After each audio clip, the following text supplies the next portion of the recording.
Kata Yesus kepadanya, akulah jalan dan kebenaran dan hidup. Tidak ada seorang pun yang datang kepada Bapa kalau tidak melalui aku. Yesus bilang akulah jalan, artinya di luar Yesus tidak ada jalan. Akulah kebenaran, artinya bahwa di luar Yesus tidak ada kebenaran. Kebenaran yang sejati hanya ada di dalam Yesus. Dan yang berikutnya bilang akulah jalan, kebenaran dan kehidupan. Artinya di luar Yesus tidak ada kehidupan kekal, tidak ada kehidupan yang sejati. Kehidupan yang sejati, kehidupan yang kekal nanti saudara akan ada di tempat yang Dia janjikan waktu saudara percaya kepadanya. Amin saudara, hanya melalui Dia, tidak ada jalan lain. Kalau sampai ada orang yang ngomong kepada saudara, ada jalan lain untuk selamat, sesat. Karena jalan keselamatan hanya melalui satu nama, satu pribadi, Yesus Kristus Tuhan.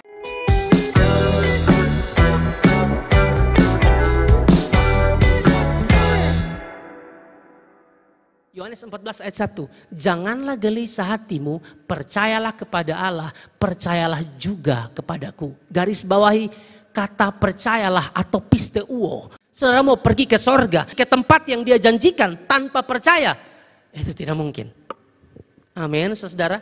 Kita akan ada di sana kalau kita percaya atau beriman kepada Yesus. Percaya dulu baru ke sorga. Tidak bisa ada sorga tanpa percaya. Percaya itu penting, saudara-saudara. Ya. Ini menunjukkan bahwa ada hubungan erat antara surga, rumah Bapa atau kekekalan dengan kepercayaan. Sekali lagi, ini menunjukkan ada hubungan erat antara surga, rumah Bapa atau kekekalan dengan kepercayaan. Matthew Henry mengatakan begini, untuk apa mereka harus mempercayakan diri kepada Allah dan Kristus, mempercayakan diri demi kebahagiaan yang akan datang ketika tubuh dan dunia ini sudah berlalu, dan demi kebahagiaan yang terus berlangsung selama jiwa dan dunia abadi itu tetap ada. Ya, jangan percaya Yesus hanya untuk hidup sekarang saja maksudnya. Ya, kita jangan hanya percaya Yesus dalam urusan makan minum, susah, penderitaan. Ya, percaya Yesus saudara-saudara untuk hidup yang kekal, untuk hidup yang akan datang saudara-saudara.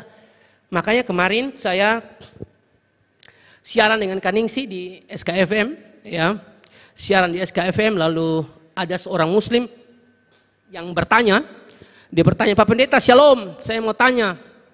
Saya seorang Muslim, lalu saya meminta doa kepada teman-teman Kristen. Atau saya meminta doa kepada orang-orang Kristen karena saya sedang ada dalam situasi sulit ini dan itu. Ya, bagaimana tanggapan Pak Pendeta? Lalu saya bilang, tidak ada persoalan untuk itu. Anda mau meminta doa dari orang Kristen pasti mendoakan Anda.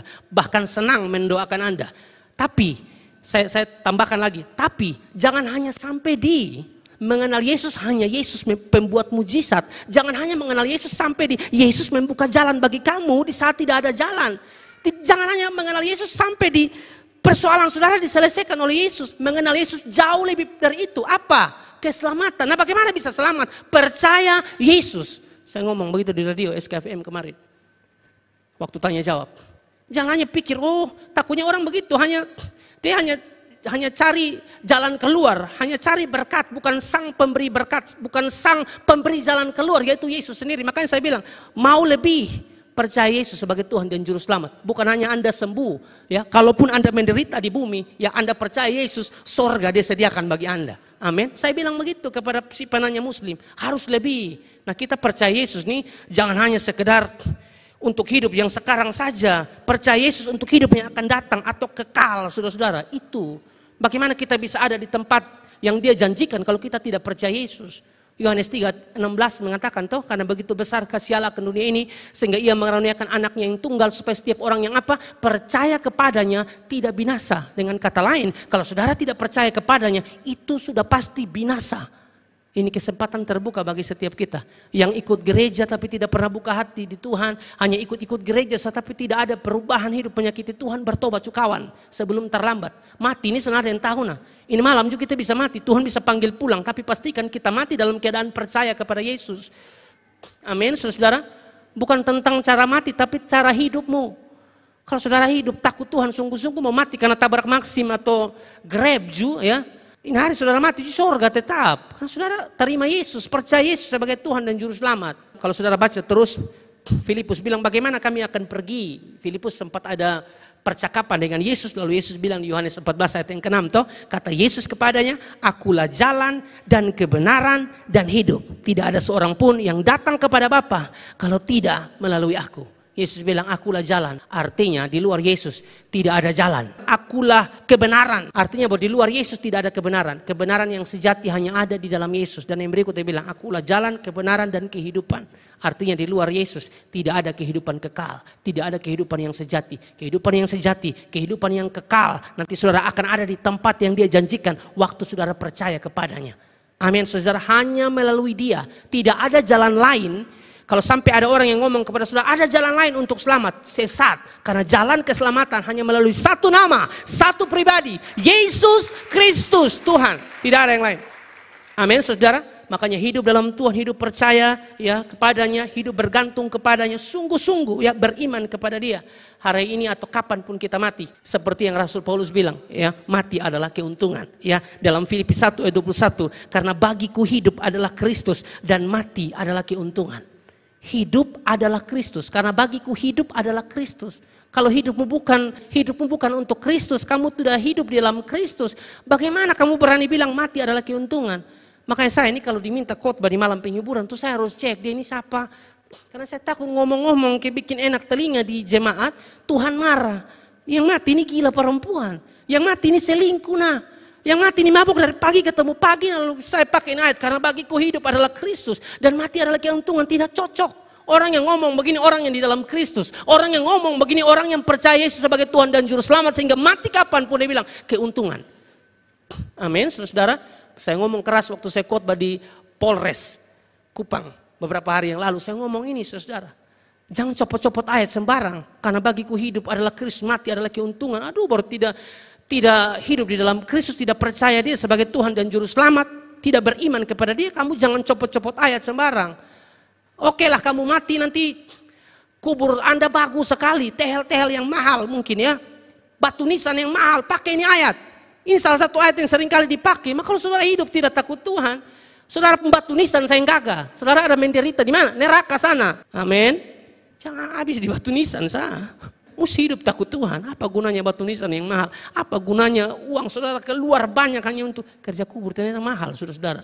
Ya. Saya baru tahu, saya tanya-tanya, ibu mahal Nanti kalau mati saya, tak usah lah ya. Maksudnya biasa sah. Begitu, kasihan juga istri, dia mesti utang sana sini, lebih bayar utang tak usah. Saya sudah di sorga masalahnya. Saya istri, jangan usah. Saya ngomong ke makam puji, karena sorry, aku memang betul. Nah, mau karena kok saya mati kapanpun biar tidak ada batu nisan kosong sah, hitam biasa sah. Cet saya pakai Raja Lux, pakai Bapak Erwin juga biasa sah. Depung apa dia nama? PT juga biasa, ada triplex biasa sah. Kok saya mati sorga nah, amin. Untuk apa saudara pakai PT mahal-mahal di Bapak Erwin sana? Wih, bagus lah, gambar bagus-bagus. Ya toh, bukan dia bilang Bapak Erwin pun apa PT mahal PT yang paling murah tuh beliau. Beliau duduk di belakang tuh. Yang di belakang apa tuh rumah sakit umum tuh, kamar mayat tuh, itu beliau punya. Tuhan tuh, saya suka ngomong di Bapak Erwin begini, Tuhan tuh tahu cara memberkati orang. Kalau untuk urusan peti mati apa kalau bukan mati? Pasti ada yang mati. Saudara mau ke mana? Tapi saya bilang di Bapak Erwin, tapi saya minta orang mati Bapak sayang. Tapi maksudnya pasti mati dong saudara. Mau apa lah? Tapi apa gunanya peti mahal-mahal, ya toh keluarga besar. Ya, semua dari seluruh pulau tuh datang untuk lihat saudara. Tapi apa gunanya saudara tidak mati dalam Kristus mah? Kerugian bukan keuntungan. Amin. Makanya hidup takut Tuhan. Wahyu 14 ayat 13 bilang begini. Dan aku mendengar suara dari sorga berkata, tuliskan berbahagialah orang-orang mati yang mati dalam Tuhan. Orang yang mati dalam Tuhan Alkitab bilang berbahagia mati dalam Tuhan. Kenapa berbahagia? Karena tempat yang dia janjikan sorga itu menjadi milik kamu kalau kamu mati dalam Tuhan. Kalau mati tidak di dalam Tuhan, saudara bukan berbahagia, kesedihan, saudara-saudara. Kok pasti neraka nah. Makanya terima Yesus sebagai Tuhan dan Juru Selamat, hidup dalam pertobatan, ya. Saya percaya Tuhan pasti tolong kita. Kalau saudara lebih memilih urusan dulu doh. Ini pun jalan, bukan lu pun jalan. Ini saya pun jalan, bukan Pak pun jalan. Pak terlalu omong banyak, terserah. Orang yang tidak percaya Yesus, Wahyu 20 ayat 10 bilang begini, dan iblis yang menyesatkan mereka dilemparkan ke dalam lautan api dan belerang, yaitu tempat binatang dan nabi palsu, dan mereka disiksa siang malam sampai selama-lamanya. Iblis akan disiksa bersama dengan orang-orang yang tidak percaya. Dalam hal ini diwakilkan oleh nabi palsu. Wahyu 21 ayat 8. Tetapi orang-orang penakut, ya, orang-orang penakut ini bukan takut ular, ya. Orang-orang penakut ini orang-orang yang tidak berani ngomong nama Yesus, takut begitu. Tetapi orang-orang penakut, orang-orang yang tidak percaya. Nah ini tadi saya bilang, lebih baik percaya Yesus. Tidak percaya, saudara lihat. Orang-orang keji, orang-orang pembunuh, orang-orang sundal. Pembunuh ini bukan hanya ambil pisau tikam orang, mati. Saudara benci orang, saya tidak bisa ampuni orang, saudara termasuk pembunuh. Orang-orang sundal, tukang-tukang sihir, penyembah berhala. Dan semua pendusta, mereka akan mendapat bagian mereka di dalam lautan yang menyala-nyala oleh api dan belerang. Inilah kematian yang kedua. Ya, Efesus 5 ayat 5. Karena ingatlah ini baik-baik, tidak ada orang sundal, orang cemar atau orang serakah, artinya penyembah berhala yang mendapat bagian di dalam kerajaan Kristus dan Allah. Hanya orang-orang percayalah yang ada di tempat yang Yesus janjikan itu. Roma 8 ayat 1 saya bandingkan, di sini dikatakan begini, demikianlah sekarang tidak ada penghukuman bagi mereka yang ada di dalam siapa? Di dalam Yesus. Tidak ada penghukuman. Di luar Yesus, saudara akan alami penghukuman. Di dalam Yesus tidak ada penghukuman. Kuncinya cuma satu, untuk saudara bisa ada di tempat yang dia janjikan itu, yaitu sorga. Satu, percaya dia sebagai Tuhan dan Juru Selamat. Amin. Kalau Anda sudah diselamatkan oleh Tuhan, berbuat baik. Tapi perbuatan baik saudara, posisinya bukan sebagai syarat keselamatan. Posisi dari perbuatan baik adalah bentuk ucapan syukur saudara, karena sudah selamat. Amin. Saya tidak tahu kegelisahan apa yang kita alami, penderitaan apa yang kita alami, tantangan apa yang kita alami hari-hari ini. Tapi dengar baik, fokus kita jangan pada penderitaan yang saudara alami sekarang di dunia. Fokus arahkan pandanganmu kepada kemuliaan yang kekal, sorga, tempat yang disediakan bagi saya dan saudara. Kasih tepuk tangan yang meriah buat Tuhan. Saya selesai, Tuhan Yesus memberkati.